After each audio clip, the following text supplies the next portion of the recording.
وأقول في القرآن ما جاءت به آياته فهو الكريم المنزل، وأقول قال الله جل جلاله والمصطفى الهادي ولا أتأول.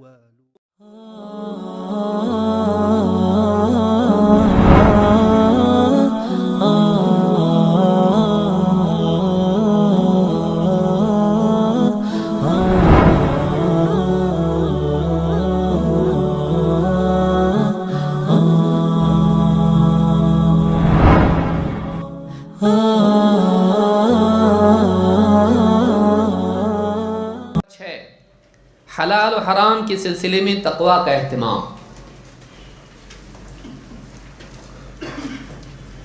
عن ابی عبداللہ النعمان ابن بشیر رضی اللہ عنہما، ابو عبداللہ نعمان ابن بشیر رضی اللہ عنہما سے روایت ہے، قال سمعت رسول اللہ صلی اللہ علیہ وسلم یقول، فرماتے میں نے اللہ کے رسول صلی اللہ علیہ وسلم کو فرماتے سنا، ان الحلال بین وان الحرام بین وبینہما امور مشتبہات، حلال بالکل واضح ہیں، حرام بالکل واضح ہیں، لیکن ان دونوں کے درمیان کچھ چیزیں ہیں جو شک شبے والی ہیں، کنفیوژن والی ہیں، صاف حلال یا حرام کا حکم سامنے نہیں ہے۔ لا یعلمہن کثیر من الناس، لوگوں میں سے بہت سے لوگ ان کو نہیں جانتے ہیں، ان کا حکم نہیں جانتے کہ حلال ہے کہ حرام ہے۔ فمن اتقى الشبہات فقد استبرأ لدینہ وعرضہ، تو جو آدمی مشکوک چیزوں سے بچا اس نے اپنے دین اور اپنی عزت کو بچا لیا۔ ومن وقع فی الشبہات وقع فی الحرام، لیکن جو شبہات میں واقع ہوا وہ حرام میں واقع ہوا یا ہوگا یا ہو سکتا ہے۔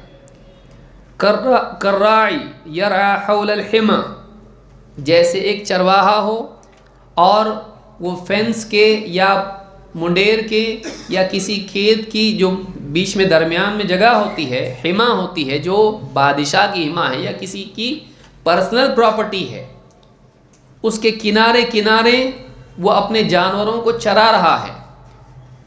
کراعی یرعی حول الحمى یوشک ان یرتع فیہ، ممکن ہے اس کی بکریاں، اس کے جانور اس منع کی ہوئی زمین میں گھس جائیں اگر وہ کنارے کنارے ان کو چرا رہا ہے۔ الا وان لکل ملک حما، خبردار ہر بادشاہ کی ایک ریسٹرکٹڈ ایریا اس کا ہوتا ہے، ہر بادشاہ کی ایک حما ہوتی ہے جس کو وہ اپنے لیے خاص رکھتا ہے یا اس میں منع کرتا ہے مت جاؤ یہاں پہ۔ وان لکل ملک حما الا وان حما اللہ محارمہ، تو اللہ کی منع کی ہوئی جگہ، اللہ کی حرام کی ہوئی چیزیں ہیں، اللہ نے ان میں انٹری سے منع کیا ہے۔ الا وان فی الجسد مضغہ، خبردار آدمی کے جسم میں گوشت کا ایک ٹکڑا ہے، اذا صلحت صلح الجسد کلہ، اگر وہ ٹکڑا صحیح ہو جائے پورا بدن صحیح ہو جاتا ہے۔ وَإِذَا فَسَدَتْ فَسَدَ الْجَسَدُ كُلُّهُ، اگر وہ گوشت کا لوتھڑا اگر بگڑ جائیں پورا جسم بگڑ جاتا ہے۔ الا وَهِيَ الْقَلْبُ، یاد رکھو وہ آدمی کا دل ہے۔ اس کو امام البخاری، رواہ البخاری و مسلم، بخاری مسلم دونوں نے روایت کیا ہے۔ اس ایک حدیث میں پورا دن ختم ہو سکتا ہے، اتنی اچھی اتنی پیاری حدیث اور اتنی باتیں اس کے اندر ہیں۔ اس میں یہ بتایا گیا ہے کہ حلال و حرام بتا دیا جا چکا ہے، اللہ تعالیٰ نے قرآن میں اور رسول اکرم صلی اللہ علیہ وسلم نے سنت میں حلال و حرام کو واضح کر دیا ہے، لیکن کچھ چیزیں ایسی ہوتی ہیں کہ جو صراحتاً اس کا حکم نہیں ہوتا ہے لیکن کسی نہ کسی اصل کے تابع وہ ہوتی ہے۔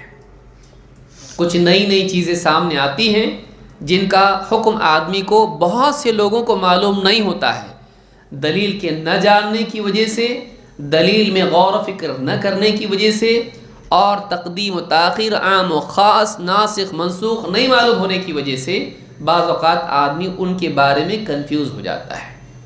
ان کے بارے میں انسان کو صفائی سے معلوم نہیں ہوتا ہے۔ تو ایسے وقت میں ایک انسان کو کیا کرنا چاہیے؟ اگر ایک آدمی ایسی چیز جو مشتبہ ہو، جس کے بارے میں ڈاؤٹ ہو حلال ہے کہ حرام ہے، اور لگ رہا ہو سکتا ہے حرام ہو، اگر آدمی اس میں واقع ہوتا ہے، دو میں سے ایک ہوگا، یا تو لوگوں کے درمیان وہ چیز حرام شمار ہوتی ہو اور ابھی تک کلیئرٹی اس میں نہیں ہے، یا کل اگر جا کے وہ حرام ثابت ہوتی ہے اور کسی نے اس کو دیکھا ہو، تو اب لوگوں کے درمیان اس کی عزت کیا ہوگی؟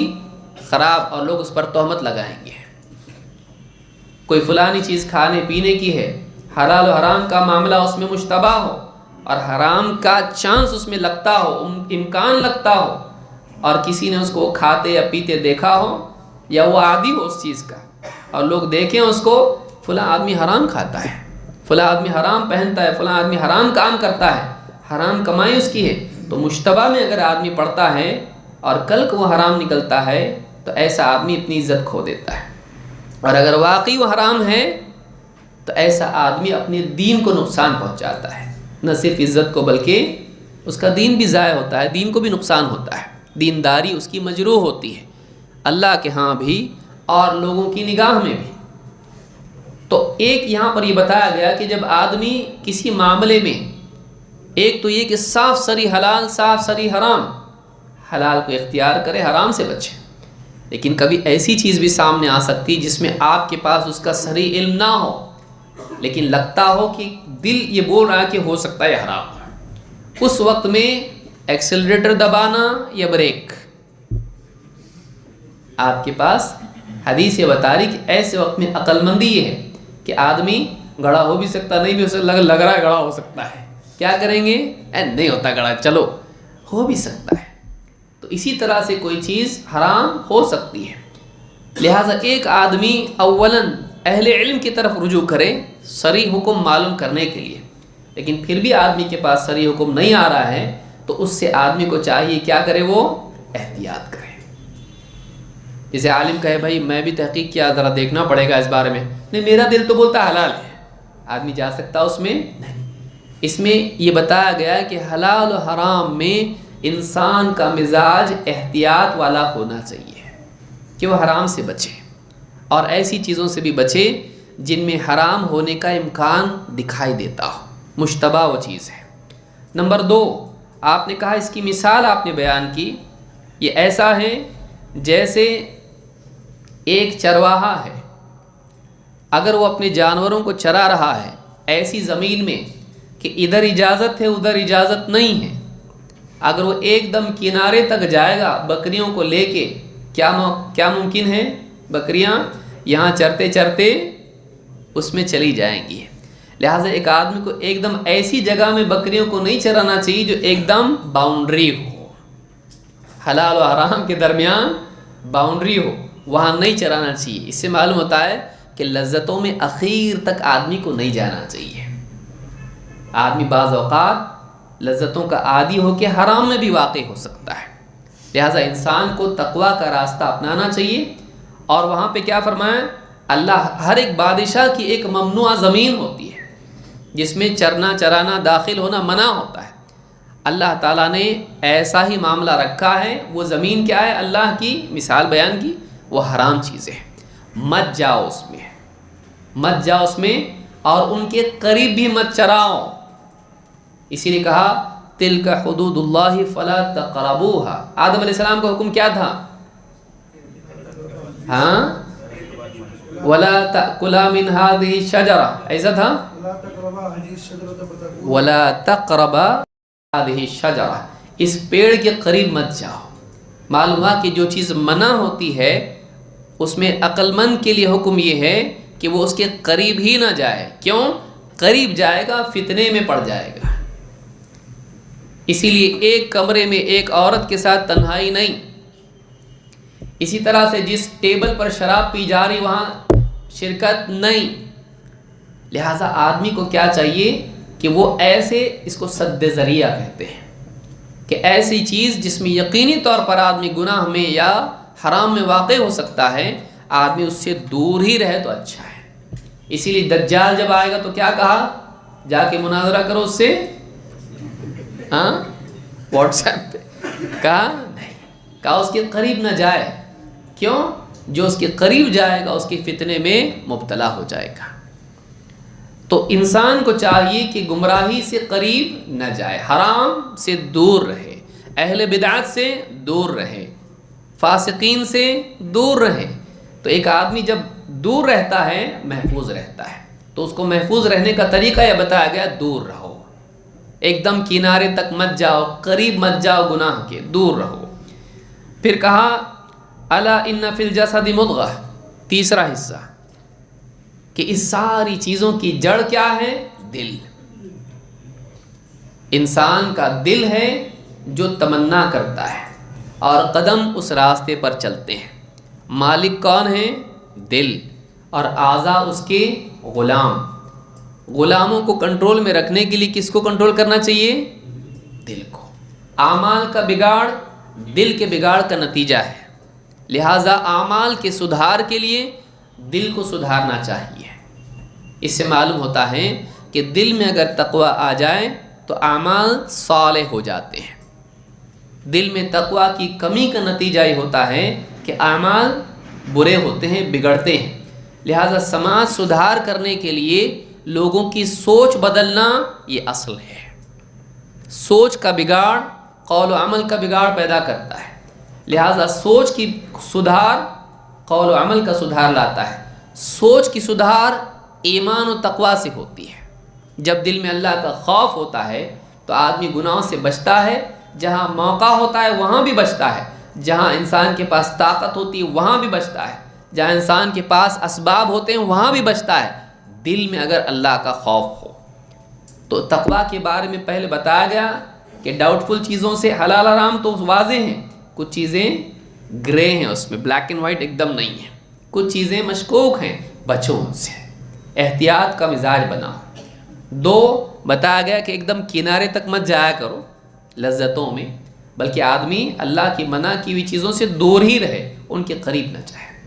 تیسری چیز بتائے گی کہ اس تقوی کے لیے قلب کی اصلاح ضروری ہے، سارا مدار دل پر ہے، کیونکہ لذتیں اپنی طرف کھینچتی ہیں، کس کو؟ آدمی کے دل کو۔ آدمی دل میں ارادہ کرتا ہے تبھی تو جا کے گناہ کرتا ہے۔ تو اپنے دل کو اتنا متقی بناؤ کہ لذتیں تمہارے سامنے بھی آئیں، مزین بھی کریں اپنے آپ کو، تبھی بھی تم ان سے بچنے کی طاقت اپنے اندر پیدا کرو۔ تو اعمال کی اصلاح کے لیے دل کی اصلاح کرنا اس حدیث میں بتایا گیا ہے۔ تو مزید اور باتیں بہت ساری اس میں ہیں کہ سماج سدھار کے لیے شروعات عقیدے کی اصلاح سے کرنا چاہیے۔ سماج سدھار کے لیے عقیدہ صحیح ہوگا تو لوگوں کا دل صحیح ہوگا تو ساری چیزیں صحیح ہوں گی۔ کان خرافات نہیں سنیں گے، آنکھیں بے حیائی نہیں دیکھیں گی، زبان غلط بات نہیں کرے گی، ہاتھ ظلم نہیں کریں گے، گناہ کے راستے پر پاؤں نہیں چلیں گے۔ آدمی صحیح بنے گا جب دل صحیح ہوگا۔ تو اصل محنت کہاں ہونا چاہیے؟ اصلاح کی دل میں۔ تو یہ حدیث چھٹی حدیث ہے حلال و حرام کے سلسلے میں۔ نمبر 7، دین خیر خواہی کا نام ہے، بھلا چاہنا۔ خیر خواہی کا مطلب کیا ہے؟ کھوٹ نہیں ہونا، دل کے اندر کھوٹ نہیں ہونا، دوسروں کا بھلا، فائدہ، نجات، کامیابی چاہنا، اور اس کے لیے اپنے دل میں کوئی کھوٹ نہیں رکھنا، اس کے لیے دل کے اندر کوئی برائی نہیں رکھنا۔ عن ابی رقیہ تمیم ابن اوس الداری، ابو رقیہ تمیم ابن اوس الداری، تمیم الداری رضی اللہ عنہ کہتے ہیں ان النبی صلی اللہ علیہ وسلم قال، اللہ کے نبی صلی اللہ علیہ وسلم نے فرمایا الدین النصیحہ، دین نصیحت کا نام ہے۔ قلنا لمن، ہم نے پوچھا اللہ کے رسول کس کے لیے؟ قال للہ ولکتابہ ولرسولہ ولأئمة المسلمین وعامتہم، دین خیر خواہی کا نام ہے، اپنے آپ کو دل کو کھوٹ سے پاک رکھنے کا نام ہے۔ کس کے لیے؟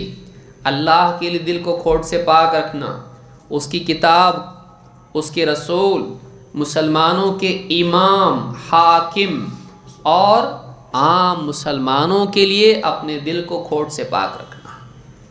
اللہ کے لیے نصیحت کیا ہے؟ نصیحت کا مطلب ہوتا ہے بھلا چاہنا، اس کے لیے دل میں برائی نہیں رکھنا، کوئی عیب نہیں رکھنا، خرابی نہیں رکھنا۔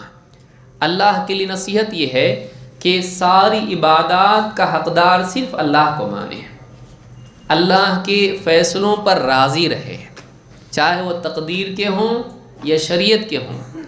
اللہ رب العالمین کی رضا کو مطلوب رکھیں، اللہ کی شان میں گستاخی نہ کریں، اللہ کی شان میں گستاخی کرنے والوں کی تردید کریں اگر علم ہے، اللہ کی توحید کی دعوت دیں اگر علم ہے، اللہ کے حکموں کو مان لیں، اس کی تعمیل کریں اس کی رضا کے لیے، تو یہ اللہ کے لیے کیا ہے؟ خیر خواہ ہے۔ اور بھی تفصیل اس میں، اللہ کی کتاب کے لیے خیر خواہی کیا ہے؟ اللہ کی وحی کو حق مانیں، اللہ کی تمام کتابوں کو حق مانیں، ان میں بتائے ہوئے عقائد اور احکام کو حق مانیں، ان کتابوں کی تصدیق کریں، اور جو اس کے لیے مشروع ہے، اس کے لیے جو کتاب نازل ہوئی ہے قرآن، اس کتاب کی پڑھنے کا، سیکھنے کا اور اس پر ایمان لانے کا، اس پر عمل کرنے کا اور اس کی تعلیم و دعوت کا اہتمام کریں۔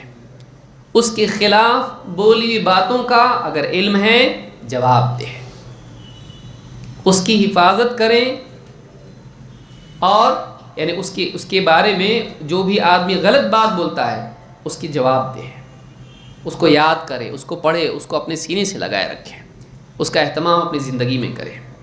اور رسول کے لیے خیر خواہی، رسول سے محبت کریں اپنے آپ سے زیادہ، ماں باپ سے زیادہ، رسول پر ایمان لائے، رسول کی بات پر یقین کرے، رسول صلی اللہ علیہ وسلم کی سنت کی اتباع کرے، آپ کے اہل بیت اور صحابہ کی تعظیم کرے، آپ صلی اللہ علیہ وسلم کی سنتوں کی تبلیغ و تشہیر کرے، آپ کی احادیث کو سیکھے، سکھائے، حفاظت کرے، نقل کرے، آپ صلی اللہ علیہ وسلم کی باتوں کو، اس کے آپ کی شخصیت اور آپ کی تعلیمات پر انگلی اٹھانے والوں کو جواب دے، آپ کی باتوں کا دفاع کرے، آپ کی شخصیت کا دفاع کرے، تو اور ان تمام باتوں کو آپ کے بارے میں مانے، فضائل کو جو قرآن و سنت میں آئے ہیں۔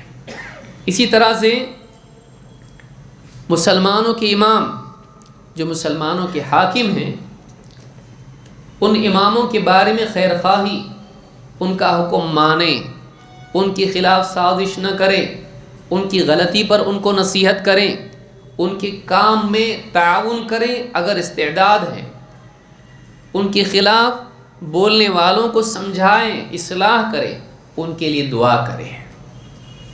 یہ نہیں کہ سیکرٹ سازش کریں مسلمانوں کے خلاف، حاکموں کے خلاف، نہیں، جائز نہیں ہے۔ ارے اس میں یہ کمی ہے، شیعہ کا عقیدہ ہے کہ حاکم کو معصوم ہونا چاہیے، امام کو۔ اہل سنت کا عقیدہ یہ نہیں ہے، اہل سنت کا عقیدہ یہ ہے کہ مسلمانوں کا حاکم، اس میں گناہ ہو سکتے ہیں۔ انبیاء کے بارے میں ہمارا عقیدہ ہے، لیکن غیر نبی کے بارے میں کیا مسلمانوں کا حاکم ایسا ہے کہ اس سے کوئی گناہ نہیں ہوتا؟ وہ متقی ہو، پرہیزگار ہو، وہ غلطیاں بھی کرے گا، تو غلطی کرنے سے کیا وہ حاکم نہیں رہتا ہے؟ کیا ایسا آدمی حاکم ہو جو غلطی ہی نہیں کرتا ہے اور پاک ہو گناہوں سے؟ نہیں، کل ابن آدم خطاء، آدم کی اولاد خطا کار ہے۔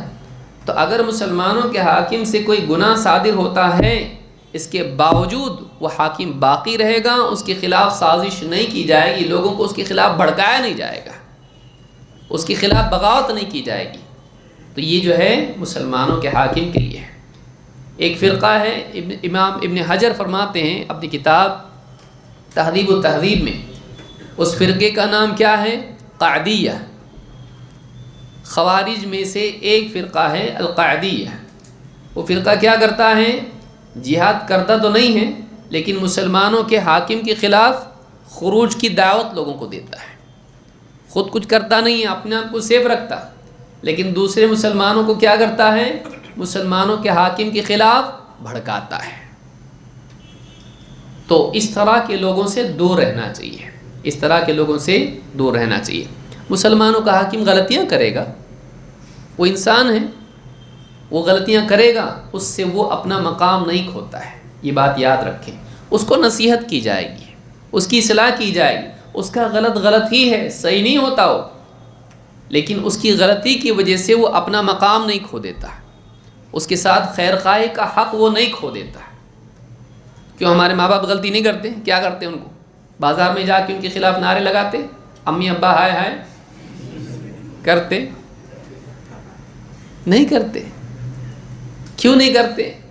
آپ کو گھر کی عزت معلوم ہے، گھر کا ڈسپلن معلوم ہے، ملک کا نہیں معلوم۔ تو یہ ساری چیزیں اسلام میں پسندیدہ نہیں ہیں۔ اسے ہمارے جو علماء ہیں، سلفی علماء، انہوں نے پروٹیسٹ کو صحیح نہیں کہا ہے، پروٹیسٹ کو صحیح نہیں کہا ہے۔ اللہ کے نبی صلی اللہ علیہ وسلم اور صحابہ کبھی جا کے ابو جہل کے خلاف یا کسی بھی اور سردار کے خلاف پروٹیسٹ کیے؟ مکہ میں نہیں کیا۔ تو یہ اسلامی طریقہ نہیں ہے، یہ دوسری قوموں کا طریقہ ہے جو ہمارے پاس آ گیا ہے، ہم کو اس سے بچنا چاہیے۔ غلط اگر آپ حدیث اس کے لیے بیان کی جاتی ہے کہ سب سے بڑا جہاد ہے کہ حاکم کے خلاف کیا ہے، حاکم کے سامنے حق بات بولیں، سامنے بولیں نا، سامنے جا کے بول، یہ نہیں کہ چوراہے پر جا کے بولیں۔ اگر گھر والوں کے بارے میں بولنا ہو تم کیا کہو گے؟ چوراہے پہ جا کے بولو گے؟ نہیں۔ جس کی غلطی ہے تنہائی میں جا کے، جتنا بڑا آدمی ہے اس کا احترام اور عزت کا اتنا احتیاط اور خیال رکھ کے اس کو نصیحت کی جاتی ہے، نہیں کہ آپ چوراہے پہ جا کے بولیں۔ بولے نہیں ہم لوگ یہاں کریں نا، وہاں تک پہنچ جاتی ان تک، تو پھر تو سبھی کے لیے بولا جا سکتا نہیں، تیرے لیے بھی ہم ایسے ہی کریں گے۔ پھر اذان جہاں مؤذن صاحب دیتے مسجد کے لاؤڈ سپیکر پہ بولیں گے فلانا صاحب شراب پی رہے تھے فلاں دن، ان کو سمجھاؤ سب لوگ مل کے، کریں گے؟ ایسا نہیں کر سکتے، بلکہ آپ کیا کرنا چاہیے؟ اس کو نصیحت کرنا چاہیے۔ حاکم کے خلاف بغاوت سے مسلمانوں کی جان و مال کا بھی نقصان ہوتا ہے، اور اس سے اسلامی حکومت کمزور بھی ہوتی ہے۔ مسلمانوں کو چاہیے کہ وہ ایسا نہ کریں۔ تو مسلمانوں کے امام کے لیے خیر خواہی، وعامتہم، اور عام مسلمانوں کا بھلا چاہنا، ان کو دین سکھانا، ان کے لیے دل میں نفرت کی بجائے محبت رکھنا، اور ان کی غلطیوں کی اصلاح کرنا، ایسی غلطیاں جو چھپی ہوئی ہیں ان کو چھپائے رکھنا، ایسی غلطیاں جو کھلی ہوئی ہیں ان کی اصلاح کرنا، ان کو اہل بدعت سے بچانا، ان کو گمراہیوں سے بچانا، ان کے نقصان کی چیزوں سے ان کو خبردار کرنا، ان کے دکھ درد میں ان کے کام آنا، ان کو آخرت کی طرف راغب کرنا، غافل کو اور فاسق کو سنت کی طرف لانا، بدعتی کو سنت کی طرف لانا، فاسق کو طاعت کی طرف لانا، ان کے مسائل حل کرنے میں اپنی صلاحیت لگانا، ان کو فائدہ پہنچانے میں اپنی صلاحیت استعمال کرنا، ان کا بھلا چاہنا۔ تو یہ 5 چیزیں یہاں پر ہیں، اللہ، کتاب، رسول اور مسلمانوں کے امام اور عام مسلمان، ان سب کا کیا چاہنا؟ بھلا۔ ائمۃ المسلمین میں علماء بھی آتے ہیں، مسلمانوں کے بعض علماء نے اس کو بھی ذکر کیا ہے کہ بڑے بڑے امام مسلمانوں کے گزرے ہیں جو لوگوں کو فتویٰ دیتے تھے، اتنے بڑے عالم تھے کہ لوگوں کو شریعت کے احکام بتاتے تھے، قاضی احکام صادر کرتے تھے، ان کے بھی خلاف لوگوں کو ورغلانا، ان کو بھڑکانا، لوگوں کو ان کی شان میں تنقیص کرنا، یہ بھی مناسب نہیں ہے۔ عالم کی غلطی سے وہ چھوٹا نہیں ہو جاتا، اس کو اس پر ثواب ملتا ہے اگر وہ اللہ کے لیے تحقیق کر کے جواب دیتا ہے۔ لہٰذا جتنے بھی مسلمانوں کے بڑے ہیں، حاکم ہو یا علماء ہو، ان کا بھی احترام مسلمان کو کرنا چاہیے۔ یہ مسلم کی حدیث تھی۔ نمبر 8، اسلام میں داخلہ اور جان و مال کی حرمت۔ عن ابن عمر رضی اللہ عنہما، عبداللہ ابن عمر رضی اللہ تعالیٰ عنہما سے روایت ہے، ان رسول اللہ صلی اللہ علیہ وسلم قال، اللہ کے رسول صلی اللہ علیہ وسلم نے ارشاد فرمایا، امرت ان اقاتل الناس حتی یشہدوا ان لا الہ الا اللہ، مجھے حکم دیا گیا ہے کہ میں اس وقت تک لڑوں جب تک کہ لوگ، یہاں تک کہ لوگ لا الہ الا اللہ وان محمد رسول اللہ اور محمد صلی اللہ علیہ وسلم اللہ کے رسول ہیں، اس بات کی جب تک کہ گواہی نہیں دیتے ہیں لڑتا رہوں۔ وَيُقِيمُ الصَّلَاةَ اور نماز قائم کروں، وَيُؤْتُ الزَّكَاةَ اور زکوٰۃ ادا کروں، اور زکوٰۃ ادا کریں اور نماز پڑھیں۔ فَإِذَا فَعَلُوا ذَلِكَ اور جب وہ یہ کر لیں، عَصَمُوا مِنِّي دِمَاءَهُمْ وَأَمْوَالَهُمْ جب وہ یہ کر لیں تو انہوں نے اپنے خون اور اپنے مال کو مجھ سے محفوظ کر لیا، إِلَّا بِحَقِّ الْإِسْلَامِ سوائے اسلام کے حق کے، وَحِسَابُهُمْ عَلَى اللَّهِ تَعَالَى اور ان کا حساب اللہ تعالیٰ پر ہے۔ اس حدیث میں اس بات کی دلیل ہے کہ ایک آدمی جیسے ہی کلمہ پڑھ لیتا ہے، چاہے جنگ چل رہی ہو، اس کی جان محفوظ ہو جاتی ہے۔ جنگ کا میدان ہے، جنگ چل رہی ہے، لیکن اس جنگ کے میدان میں کوئی غیر مسلم جو مسلمانوں کے خلاف لڑ رہا تھا، اگر وہ اس بات کی گواہی دیتا ہے کہ میں لا الہ الا اللہ محمد رسول اللہ کو مانتا ہوں، جنگ چل رہی ہے لیکن مسلمان کی تلوار اس سے رک جائے گی۔ اسلام میں جان کی اتنی اہمیت ہے، جنگ کے میدان میں بھی اگر کوئی کلمے کا اقرار کرے قتل نہیں کریں گے اس کو۔ اسلام کی اتنی بڑی فضیلت ہے، اسلام انسان کی زندگی کا محافظ ہے۔ دو چیزوں کی گواہی، کیا؟ لا الہ الا اللہ، اللہ کے سوا کوئی عبادت کے لائق نہیں، اور محمد صلی اللہ علیہ وسلم کیا ہیں؟ اللہ کے رسول۔ اور وہ نماز قائم کریں اور زکوٰۃ ادا کریں، نماز اور زکوٰۃ کا اقرار کریں۔ ضروری نہیں کہ اسی وقت نماز پڑھنا شروع کر دے، نماز کا وقت ہوگا تب نماز پڑھی جائے گی، تو 5 وقت کی نماز کو تسلیم کریں، زکوٰۃ کو تسلیم کریں۔ معلوم ہوا کہ جنگ ان تینوں چیزوں پر، تینوں بنیادوں پر ہے۔ اسی لیے اللہ کے نبی صلی اللہ علیہ وسلم نے فرمایا، نُہِیتُ عن قتل المصلین، مجھے نمازیوں کے قتل سے منع کیا گیا ہے۔ اسی لیے بعض علماء نے کہا کہ جو نماز چھوڑ دیں اور نماز پڑھنے کو ہی تیار نہ ہو، شرعی اعتبار سے اس کو قتل بھی کیا جا سکتا ہے حاکم کے حکم سے۔ اور ابو بکر صدیق رضی اللہ عنہ کے زمانے میں جب بعض لوگوں نے زکوٰۃ دینے سے انکار کیا، زکوٰۃ کے حکم سے نہیں، تو ابو بکر صدیق رضی اللہ عنہ نے کہا کہ میں ان سے جنگ کروں گا، اگر وہ زکوٰۃ نہیں دیتے ہیں جنگ کروں گا۔ یہ نہیں کہ ہر آدمی کرے، حاکم۔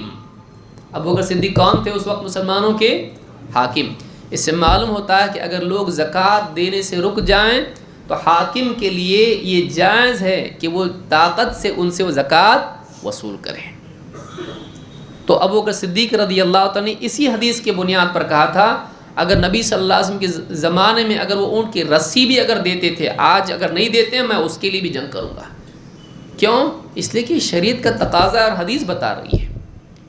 تو یہ 3 چیزیں ماننا ضروری ہے۔ فَإِذَا فَعَلُوا ذَلِكَ عَصَمُوا مِنِّي دِمَاءَهُمْ وَأَمْوَالَهُمْ جب اس کو کر لیں، جس کا اہتمام کریں، تو اپنے مال اور اپنی جان کو انہوں نے مجھ سے محفوظ کر لیا۔ إِلَّا بِحَقِّ الْإِسْلَامِ سوائے اسلام کے حق کے، جیسا کہ آگے حدیث آئے گی۔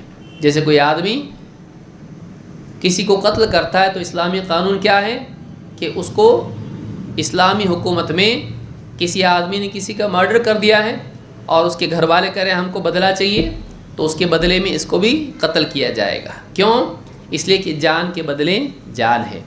ایک جان کے بدلے قتل کرنے والے کو قتل کیا جائے، گورنمنٹ، یہ نہیں کہ ہر آدمی کرنے لگے، حکومت کیس چلائے گی، اس کے بعد میں وہ کرمنل ثابت ہوا، مرڈر ثابت ہوا، اس کی سزا کیا ہے؟ قتل ہے۔ کیوں ایسا ہے؟ کیا اسلام بہت ظالم دین ہے؟ نہیں۔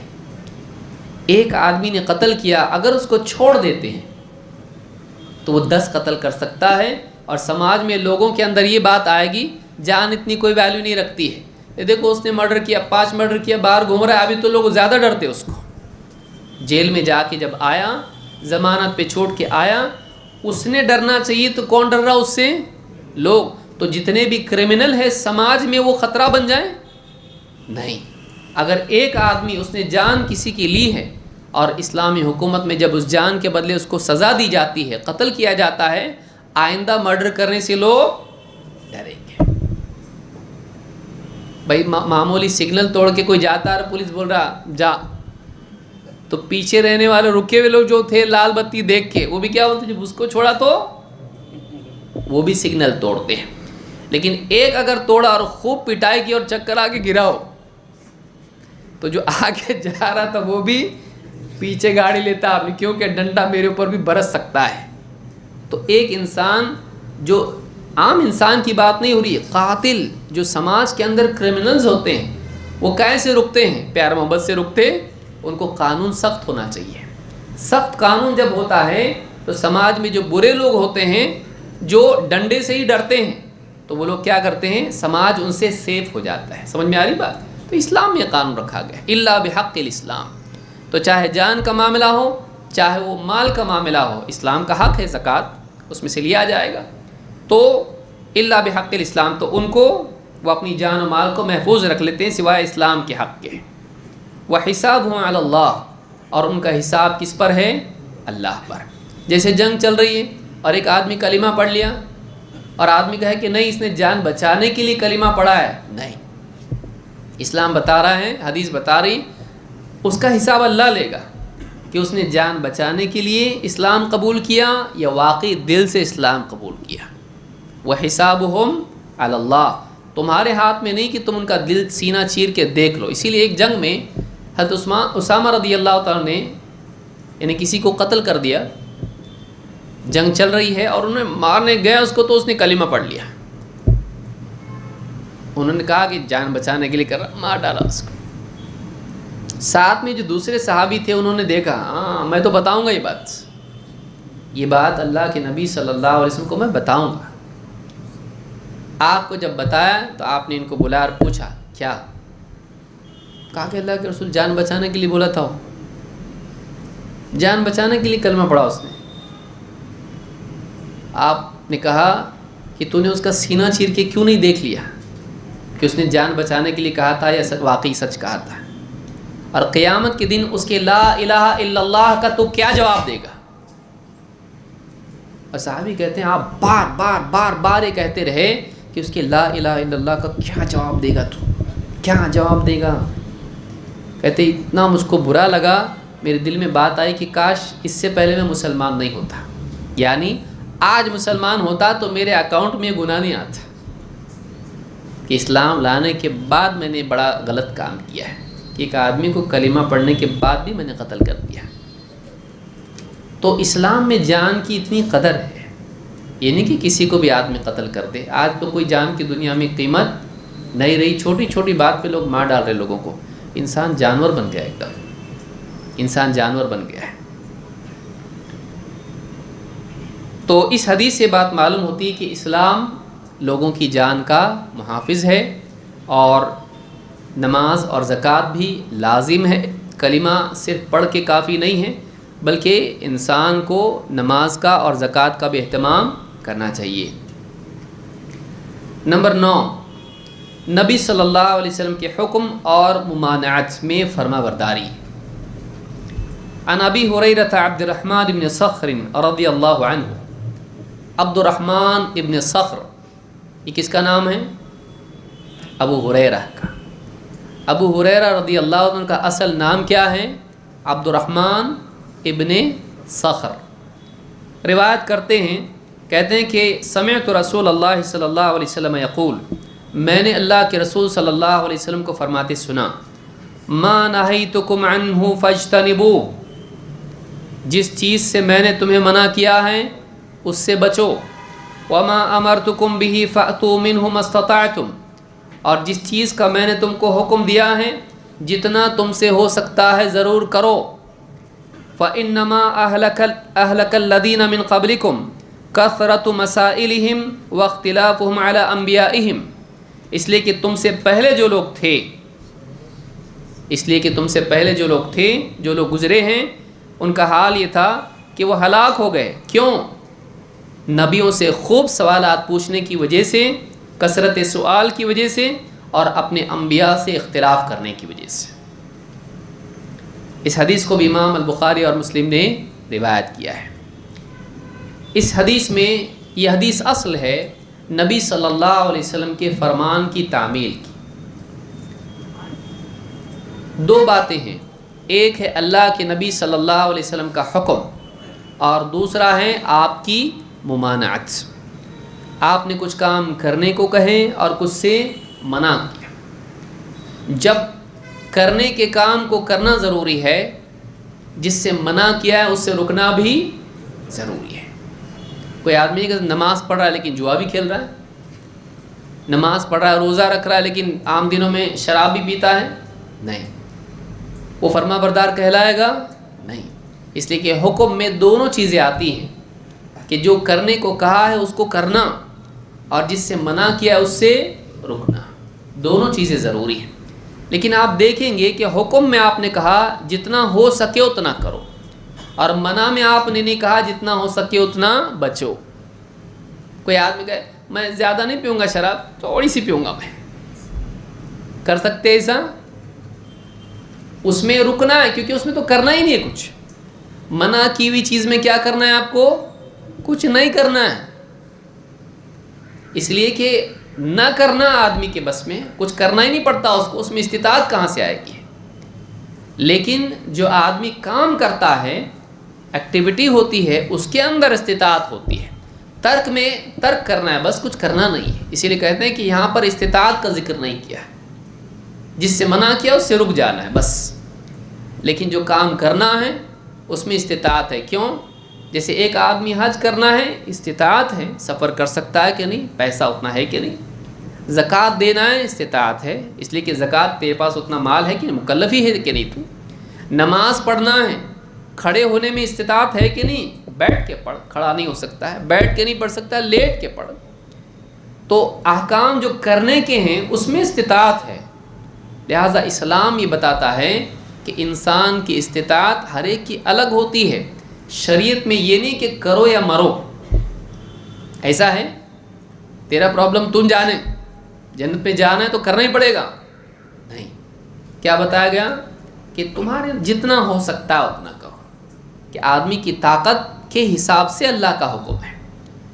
کوئی جوان ہے، کوئی بوڑھا ہے، کوئی صحت مند ہے، کوئی بیمار ہے، کوئی حضر میں ہے، کوئی سفر میں ہے، مرد ہے، عورت ہے، کوئی امیر ہے، کوئی غریب ہے، کوئی پریشان ہے، کوئی راحت میں ہے.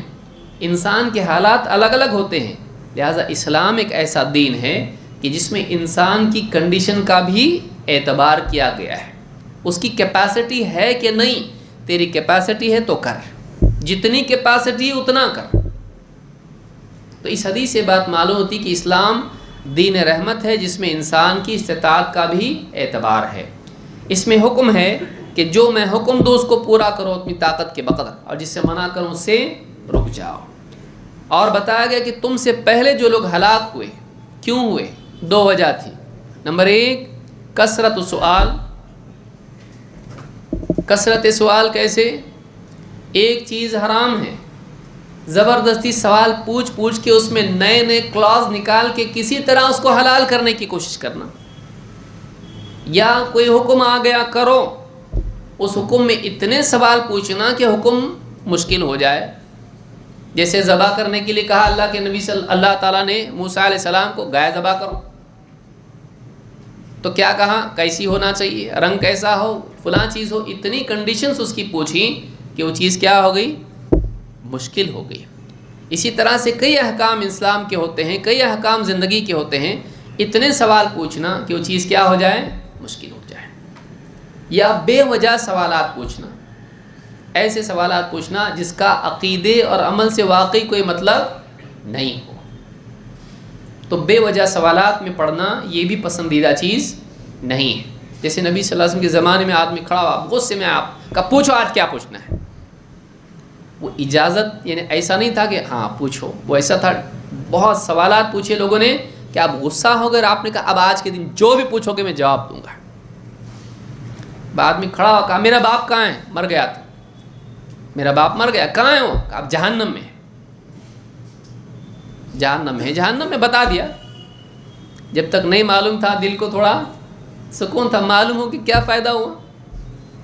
تو بعض اوقات سوالات ایسے ہوتے ہیں کہ اس میں فائدے کی بجائے نقصان اور سکون کی بجائے دکھ ہوتا ہے. تو ایسے سوالات آدمی بے وجہ نہیں پوچھے. یا ایسے سوالات نہ پوچھے جس سے حلال کو حرام یا حرام کو حلال کرنے کی کوشش ہو. جیسے بعض اوقات آدمی عالم سے پوچھتا ہے فلاں چیز کیسی ہے، حلال ہے کہ حرام، پھر آدمی اس میں اتنے سوالات اور پوچھتا ہے، کوشش کرتا ہے کہ کسی طرح سے حرام حلال ہو جائے. تو کثرت سوال اس طرح سے پسندیدہ نہیں. لیکن واقعی اگر آدمی کو دین کی بات معلوم کرنی ہو اور آدمی پوچھے تو اس میں کوئی حرج نہیں، چاہے زیادہ سوالات ہوں. حدیث جبریل میں آپ دیکھیے ایک کے پیچھے کئی سوالات پوچھے، اگر واقعی ضروری سوال ہوں تو پوچھنے میں کوئی حرج نہیں ہے. تو ایک ہلاکت کی وجہ کیا ہے؟ سوالات کی کثرت. نمبر 2 واختلافهم علی انبیائہم، اپنے نبیوں سے اختلاف کرنا، نبیوں کے قول سے، نبیوں کے عمل سے اختلاف کرنا، کہ نبی نے بتایا یہ کرنا چاہیے کہ نہیں وہ کرنا ہے، چاہے نبی کے دور میں ہو یا نبی کے بعد میں ہو. واختلافهم علی انبیائہم، اپنے نبیوں سے اختلاف کرنا. نبی نے جو عقیدہ سکھایا کوئی اور عقیدہ اپنانا، نبی نے جو عمل سکھایا اس سے ہٹ کے عمل کرنا، نبی نے کسی چیز کو حلال کیا یہ حرام کر دے، وہ حرام کریں یہ حلال کر دیں. نبی سے اختلاف کرنا یہ ہلاکت کا سبب ہے. نبی سے موافقت ہونا چاہیے، مطابقت ہونا چاہیے. اللہ کے نبی صلی اللہ علیہ وسلم جو سکھا کے گئے ہیں عقیدہ اور عمل، اس کے مطابقت آدمی کی زندگی میں ہونا چاہیے، اس کی پیروی زندگی میں ہونا چاہیے، نہ کہ اختلاف. تو ہلاکت کہاں سے آتی ہے؟ بے جا سوالات سے اور نبی سے اختلاف کرنے سے.